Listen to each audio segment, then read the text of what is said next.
Hey guys, what's up? Chris with you. Okay, today I did this video once, but I couldn't get it imported. But I'm gonna be trying out this bear crate. You can get it at probably one of your local stores. It's in the soup aisle. It's a dehydrated soup. I'm gonna try that out, and then run through this GSI Minimalist. I'll be taking on the trail. I'm using Coleman fuel, not the Giga Power stuff, but I'm probably gonna maybe get it here in the next whatever, because I'm pretty sure it'll fit in this from the reviews I've seen. So got my water, got my stove somewhere in here. Damn. I think I laid it down in the house. So I'm just out in my area. So I'll go grab that real quick. And oh, actually no, it's not.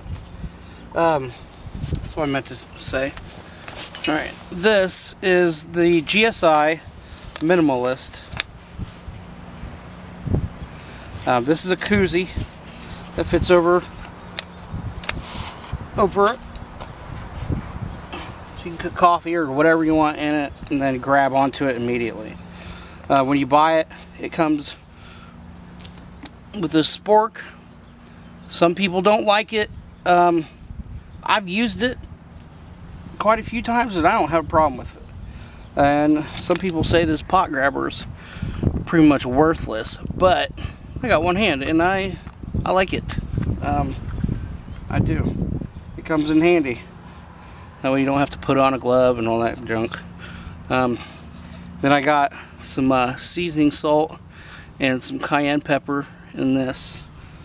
And then the GSI, it's the Snow Peak. You can see it in there. It's a Snow Peak Litemax stove. It's the lightest in the world. I believe it weighs 0.4 ounces or 0.5 ounces or maybe an ounce. I can't remember. You'll have to look up the specs on it, but it's pretty light. We'll open this up. It's the little pouch that comes in, and then that's it. Pull this little knob out right here. That's to regulate the amount of gas you want to come out of it. And then it folds out 3-prong like this. And then it also extends these little extenders on each one of these. So all in all, this is what you got. So I will put this on real quick before I shut this video off and restart a little bit. Just make sure your regulator is all the way off before you put this on. You just screw it on. Not super tight. And you want to also make sure that you don't cross thread these threads when you go in, because I heard that the titanium that the threads are made out of are kind of sensitive, so you just want to make sure you don't cross thread it. Kind of like a a spark plug or something. You don't want to go messing with that too much. So okay, another one thing I want to show you is you might be able to see these two lines right down here. I put a cup of water and then 2 cups of water to so I don't have to measure out every single time I make like ramen noodles or something like that on the trail. I don't want to have to deal with all that junk. So I measured it out and I just put a scrape in it with my knife and all that good stuff. So what we'll do is I think I'll move this camera a little closer and then start up.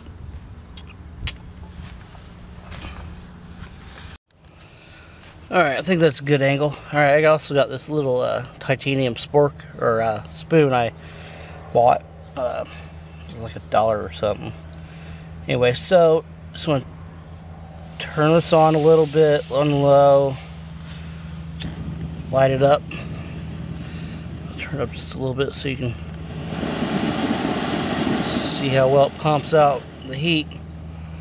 So I'll get that put on.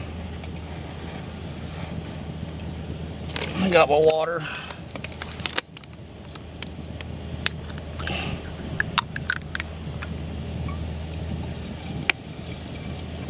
I'm putting maybe a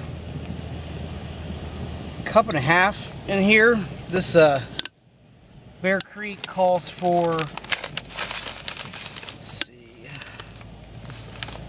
I think it's a half a cup per, a half a cup of dry to a half a cup of, yeah, 1/3 of a cup of dry to 1 cup of water. So I don't really have any real way to measure this too well, but really don't need to wait for my water to heat up before I can put any of this in here. I'm going to kind of guesstimate. I did this once before. This is just the chili mix. I'm going to guesstimate a half a cup, but it can sit there and hydrate, because it took about 10 minutes the last time I did this, and it filled up the whole cup.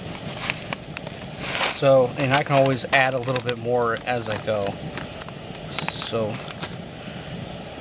turn that up just a little bit. See that? This is the Snow Peak Litemax stove and the GSI Minimalist cup. I'll put, it's already starting to bubble a little bit, but I'll put this upside down. You don't want to put this, because it'll expand a little bit and it'll might melt just a tad bit, but you want to put this upside down on there. So we will let this go for a few minutes, and I'll be back with you and show you what I got. Alright, I'm just stirring it a little bit.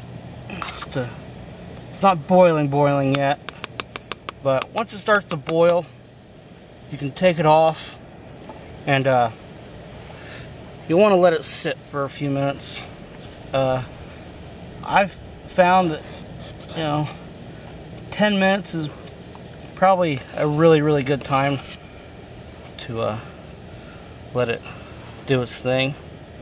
So, this is holding on really well. It has, the Snow Peak has good traction on this right here.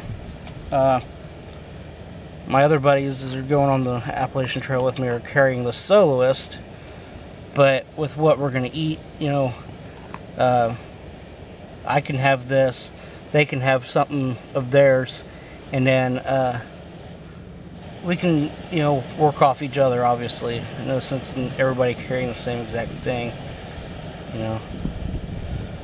So, put this lid back on, and then we'll wait for a minute, I'm going to wait for steam to come up out of this little hole right here. So, I'll wait for that to happen, and then I'll be back with you.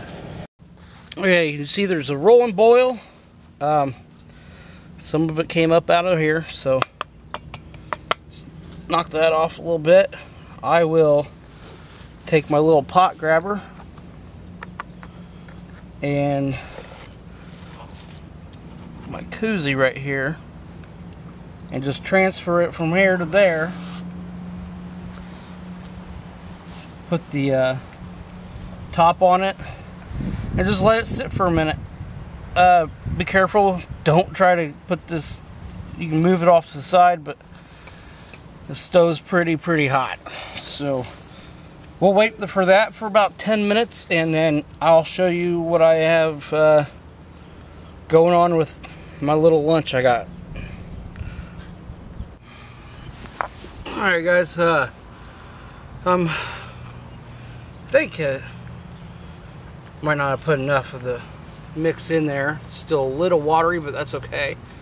Just letting it to cool off just a tad bit, but while it's doing that, I got seasoning salt in this one in the left side, or my bad arm side, and then a cayenne pepper in this other side.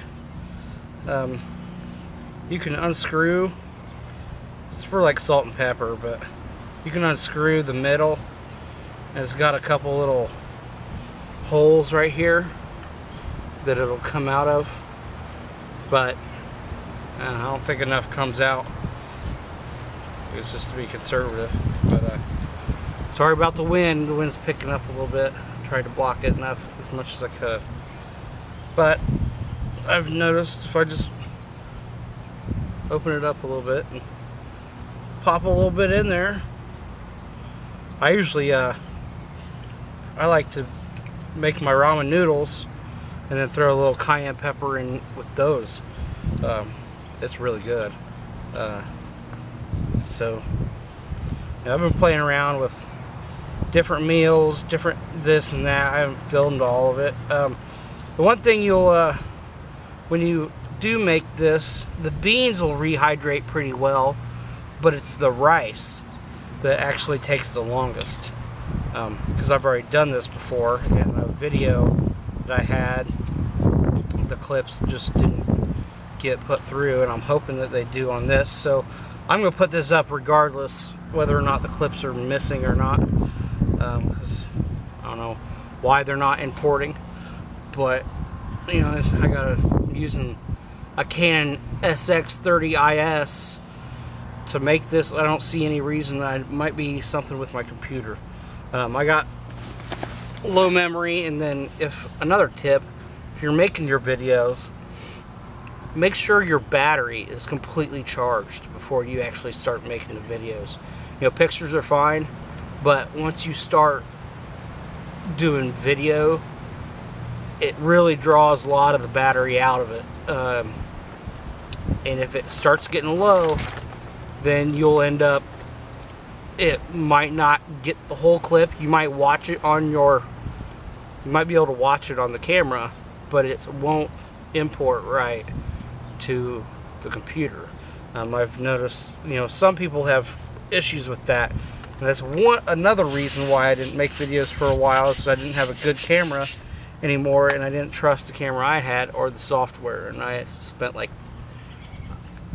probably $200 on Avid Studio to start making better quality videos. I can't figure out how to fill out the whole screen on YouTube, but you know, they're up, they're there, so it's just the way it imports and the way I have to export it to the computer, and then I have to export it onto YouTube or import it onto YouTube. So sorry, excuse me. So you know, if these clips don't get on here, I'm sorry, but I'll get back with you once it gets done and it's good and ready. Alright guys, put this back on for a minute because there was a little bit too much water in it, I thought. I'm going to let this sit for a few minutes and just let everything kind of,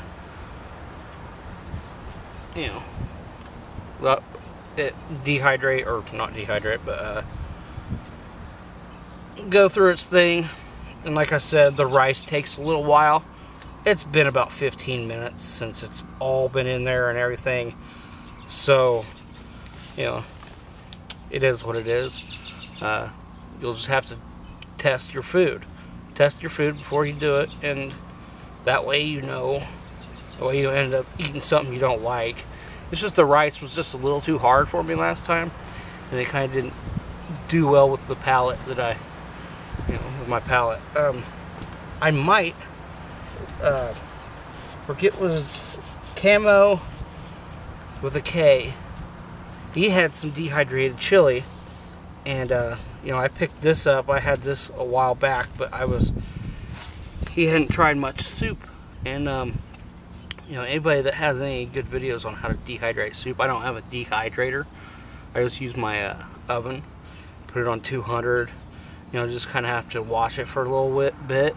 But you know, I've tried soup before, like Campbell's soup or whatever, and it's too soupy, and you have to put it in a couple of deep trays, and it just takes way too long. It's not as efficient as You know, I don't know how